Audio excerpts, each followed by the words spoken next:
This is what it feels like to be a grilled cheese sandwich in a Grateful Dead parking lot.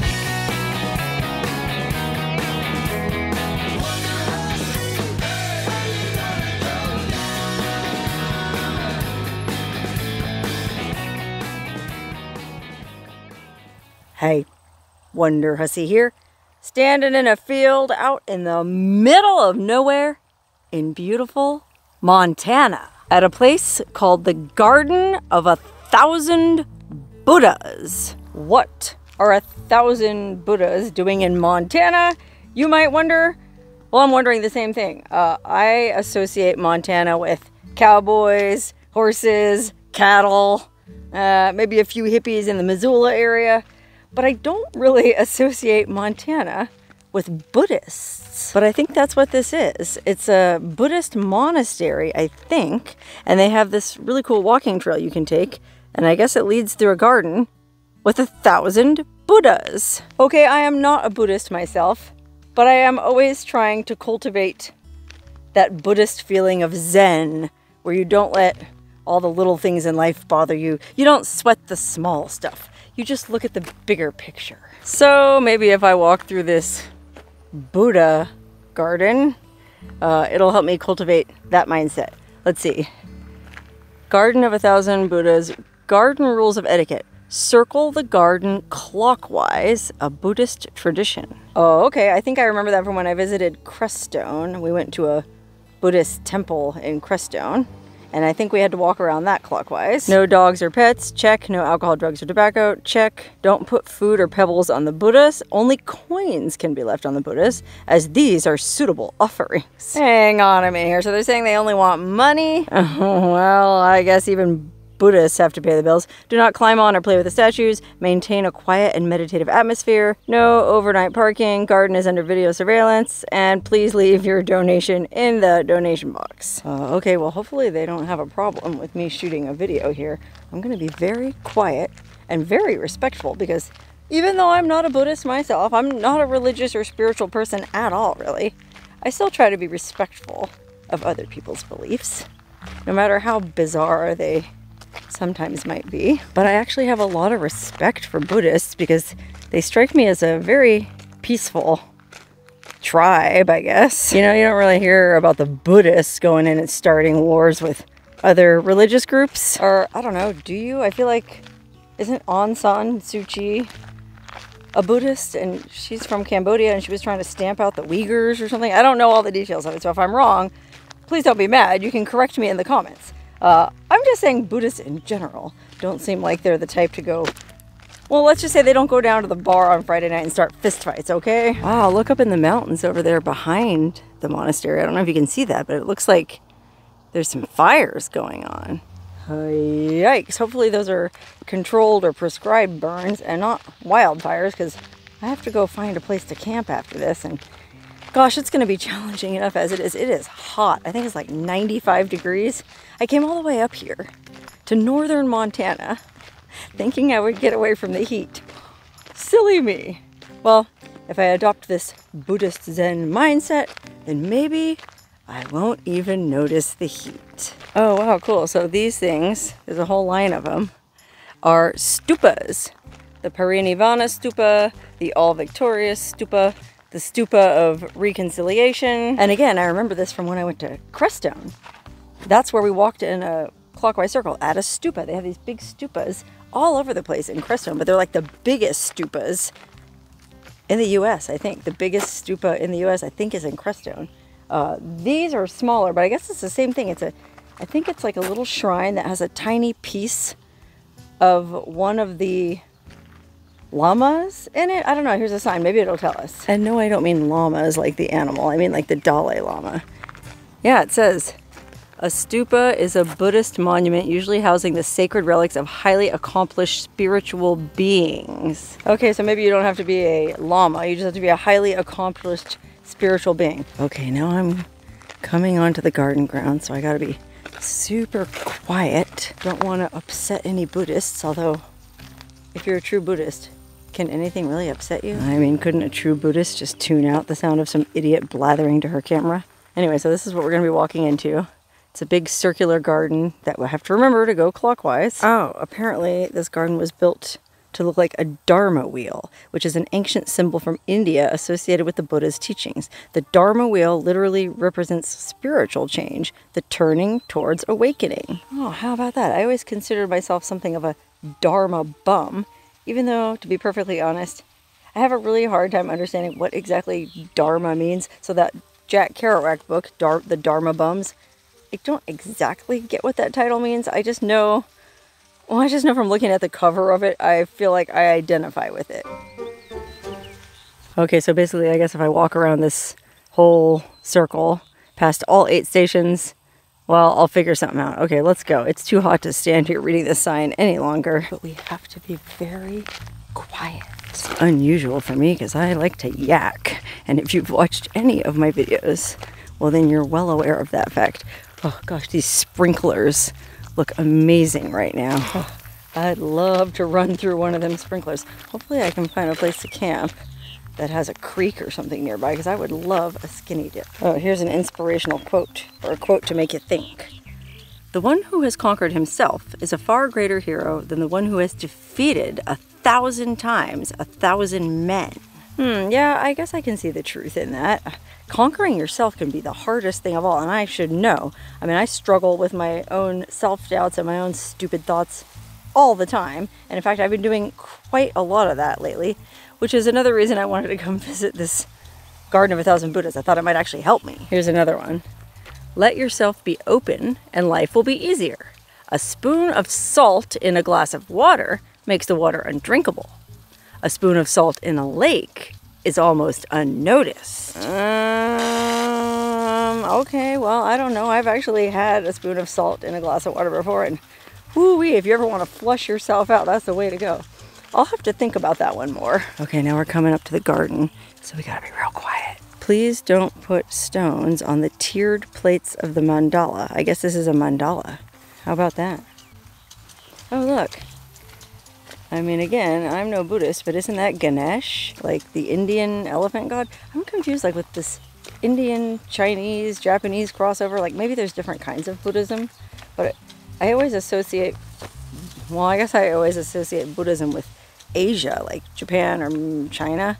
Not so much India, but I guess there's plenty of Buddhists in India. Ugh, I gotta try to catch one of these sprinklers before I go in. I am so hot. Oh, rain on me, 1,000 Buddhas. Much better. Okay, well, I better get in here before my phone starts overheating. Okay, before we go in, it looks like they're trying to raise money to build a peace pavilion. And you can pause the video and watch this whole thing, but I guess they're trying to build a permanent structure called the Peace Pavilion to be used for their ceremonies and a peace festival, and a place so that guests like me can have some shade to relax in. If you want to donate money to their cause, it looks like you can go here to this website, ewam.org/donate.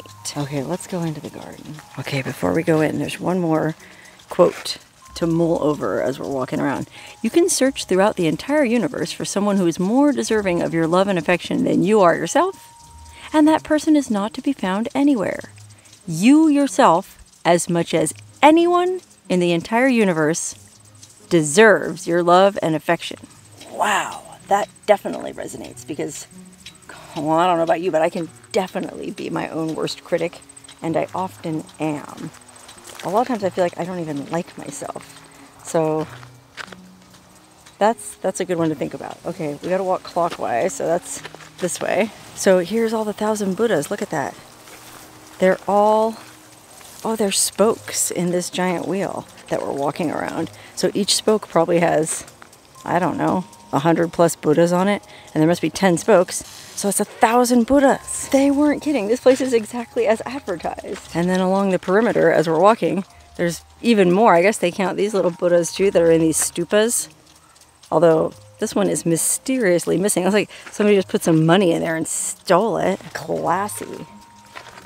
Oh man, this is cool. Oh, these are like memorials to different people. Like Corrine Ann Hawkins, Josephine Sills, Jill Hoyt and Bob Vestal, Olivia and Leo Cooper. Oh look, here's one from Larry Lee Peterson in Tallahassee, Florida. How about that? Wow, that's pretty cool. So I guess if you donate enough money, they'll put one of these little stupas here with your name on it. Oh gosh, I'm talking too loud again. I gotta be quiet.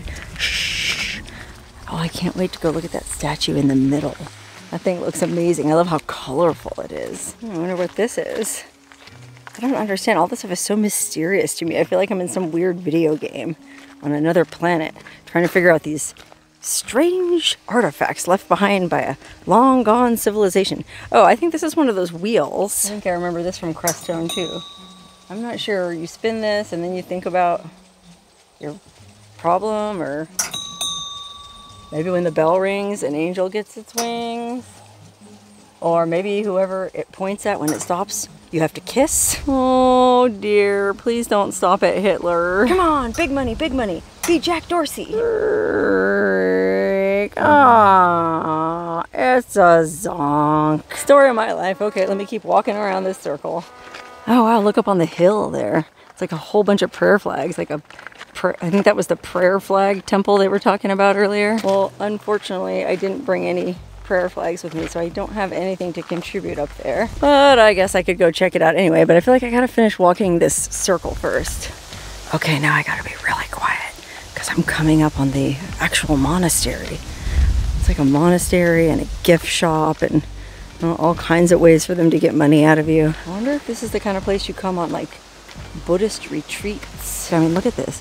If you came out here to do a meditation retreat, it would be epic. I don't even know if they offer those here, but I think I've mentioned this before in my videos. I did a 10-day silent meditation retreat one time in the forest up in Northern California, and it was intense. I don't know if I could do it again. Okay, we've almost gone all the way around the wheel of Dharma. By the end of this, maybe I'll understand what Dharma is and what mine is. My understanding of it is it's like your destiny.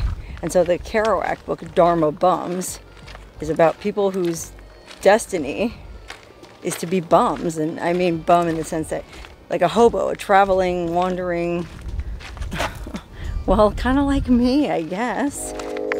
I mean, when I hear that sound of that train, woo-wee, it sure does make my feet start to itch, and I want to get on down the road. Someplace cooler, someplace where there's a creek. But all joking aside, yeah, I do sort of feel like my Dharma is to wander. To wander and to wonder. You know, I go by Wonderhussy. A lot of people go, oh, you should change your name to Wonderhussy. Wander, wonder, I wonder as I wander. And all I have to say about that is, not all those who wonder are lost. Wondering is good for the soul. And I suppose wandering is good for the soul too. I mean, I don't know. Sometimes I feel like, why do I wander around so much? Like, shouldn't I just try to find the one place where I feel happy and settle down? I mean, I kind of thought that's what I was doing when I moved to Death Valley with my sister. But I can't be there right now. It's 100 and... oh gosh, it was just on the news. It was like 131 degrees in Furnace Creek, and where I live it was probably, gosh, one of my neighbors posted a picture. It was like 120. I don't want to be in that right now. So maybe the key is just to wander in moderation. You know, all things in moderation is supposedly the secret to a happy life. And well, if I just wander all summer and then stay put all winter, maybe I'll be okay. All right, we've done the whole circle. Now let's go down this middle spoke and check out this amazing statue. Okay, wow. Here we are at the foot of this amazing statue, and I don't know enough about this to say, that doesn't look like the Buddha to me, or is it supposed to be the Buddha? It's hard to tell if it's a man or a woman because of the way they drew the features on the face.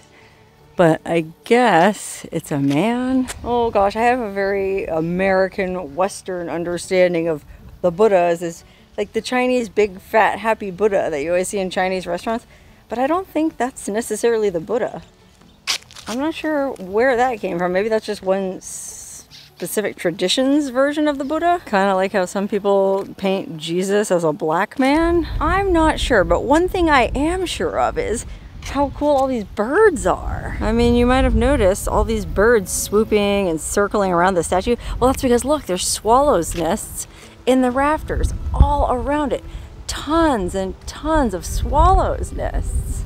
Wow, it just adds like another otherworldly dimension to this whole experience to have these swirling clouds of birds. Okay, well, that was the central statue. Now I'm gonna take the back spoke. I'm gonna go up and check out that prayer flag hut. You know, as I'm walking past all these 1,000 Buddhas, now I have to wonder, who made all these things? I mean, they're all identical, so I guess one person had to make a mold, and then some other poor sap sits in the factory all day cranking them out. I don't know. It's interesting to think about. Is there a Buddhist sweatshop? Or maybe it's just something they do at some monastery up in Tibet. It's a very peaceful, meditative process. And they're making these things with love. Oh my gosh, we gotta walk right past the ashram. I would love to peek my camera in one of those windows just to see what's going on in there. But with my luck, I'd poke my camera in and there'd be like 1,000 monks sitting in there looking back at me like, what are you doing? Get out of here. So I'm just gonna hike up the hill to this prayer flag tent instead. Woo-wee. Good thing it's a windy day. Wow. This is pretty cool. Standing in this sort of teepee made of hundreds, maybe even thousands of Buddhist prayer flags. And they go all the way down, down, down, even on the bottom. Oh wait, I better go clockwise. Don't want to jinx anything. Wow, yeah, there's a lot of prayer flags. Oh, and look, there's a little tiny table you can sit here and contemplate. There's a two little tiny Buddhas having a little tiny Buddha tea party with a dime. How cute is that? See, these look like the Buddhas that I think of when I think of Buddha. You know what I mean? The little chubby guy with the bald head. Wow, this is surreal. I mean, I love they have a sign here saying do not climb this tower because, oh golly, some idiot like me probably would try to do that. Oh, look down here. It's like a horse with a fiery vagina on its back. Is that what that is? I mean, pardon me, I don't mean to be rude, but well, where I come from, that's what that looks like. Well, maybe it's a tongue. Or, oh gosh, I don't know. How about that? I actually feel pretty good standing in the middle of this prayer flag teepee because it's so breezy up here. It's blowing the sweat off of me. And the sound of these flags flapping is almost like blowing all my troubles away, clearing the cobwebs out of my mind. Am I going to be okay? I think I am going to be okay. Well, it looks like we're in a tie-dyed t-shirt. This is what it feels like to be a grilled cheese sandwich in a Grateful Dead parking lot after some big fat hippie scarfs you down. Okay, I've profaned this sacred place long enough. I'm just gonna hike back down the path to my car, I guess. I mean, I feel like I've done pretty much everything there is to be done here, and my car has air conditioning, and I need to try to figure out where I'm gonna camp tonight because this is actually on the Flathead Indian Reservation, so I don't know, I don't feel comfortable camping on an Indian reservation because I don't think you're allowed to just go, you know, post up in the forest somewhere. I need to go to a national forest, and I feel like I'm probably gonna have to drive at least an hour, maybe an hour and a half. Man, I wonder how much you have to donate to get one of these personalized stupas with your name under it. You know, I wouldn't be surprised if it was like $1,000 a piece. And there's 1,000 Buddhas here.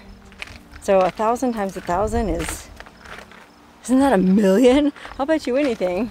I'll bet you anything. There's millions of dollars in this place. And then it's like, well, what are they doing with all that money? I mean, the Buddhist retreat that I went to, the silent meditation retreat, was awesome because it was completely free. Well, I should say it was a donation basis, but basically they put you up for 10 days.